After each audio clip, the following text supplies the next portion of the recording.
दिल्ली में अपराध का चेहरा बड़ी तेजी से बदल रहा है। जब भी कोई वारदात होती है तो अक्सर यही कहा जाता है कि चोर था, झपट्टामार था, लुटेरा था या बदमाश था।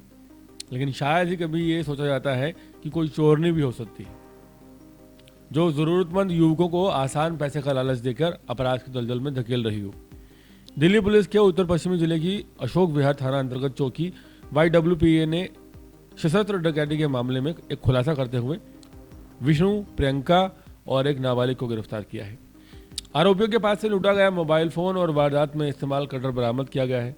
पुलिस के अनुसार मुख्य आरोपी विष्णु पहली बार अपराध में शामिल पाया गया, जबकि जो महिला आरोपी है प्रियंका पहले भी घरेलू चोरी के मामले में शामिल रह चुकी है।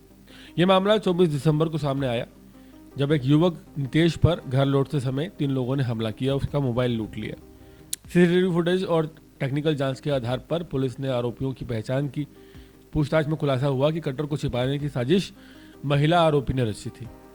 फरार आरोपी की तलाश और अन्य मामलों की जांच जारी है, लेकिन पूरे मामले में हैरत इस बात की है कि आरोपी जो पकड़ा गया है वो पहले कभी क्राइम नहीं कर चुका था।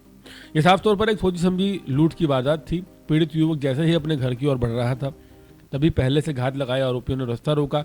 शुरुआत में पैसे मांगे गए, लेकिन असली निशाना मोबाइल फोन था।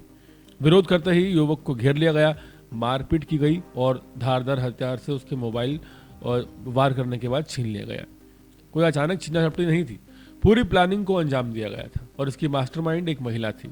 इस पूरे मामले में महिला आरोपी की भूमिका सबसे अहम निकलकर सामने आई।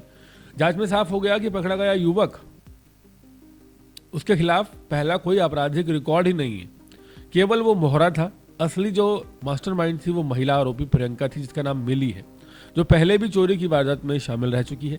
उसके अनुभव और अपराध की सोच के चलते इस लूट की साजिश को अंजाम दिया गया। वारदात के बाद हथियार को छिपाने और सबूत मिटाने की जिम्मेदारी भी प्रियंका ने ही संभाली। इससे यह स्पष्ट होता है कि वो सिर्फ शामिल नहीं थी, बल्कि पूरे इस वारदात को निर्देश दे रही थी। पुलिस रिकॉर्ड खंगालने पर तथ्य और चौंकाने वाला सामने आया कि युवक को मौके से पकड़ा गया, उसका पिछला कोई आपराधिक रिपोर्ट नहीं और उसकी उम्र महज 19 साल है। आसान पैसे के लालच में उसे इस गिरोह में शामिल किया गया, जबकि महिला आरोपी पहले से अपराध की दुनिया से जुड़ी हुई है। यही वजह है कि पुलिस इस मामले को सामान्य स्ट्रीट क्राइम मानने की बजाय गंभीर साजिश के तौर पर देख रही है। महिला की उम्र 25 साल है। ये घटना एक और खतरनाक सामाजिक बदलाव की ओर इशारा करती है। दिल्ली में अब अपराध सिर्फ पुरुषों या नाबालिगों तक सीमित नहीं रह गया है। हैरानी की बात है कि महिलाएं भी अब लूट और छीना झपटी जैसी वारदातों में सक्रिय भूमिका निभाने लगी हैं। ये डरावना भी है। कई मामलों में न सिर्फ साथ चल रही है, बल्कि योजना बनाने और उसे अंजाम तक पहुंचाने के लिए आगे खड़ी नजर आती है।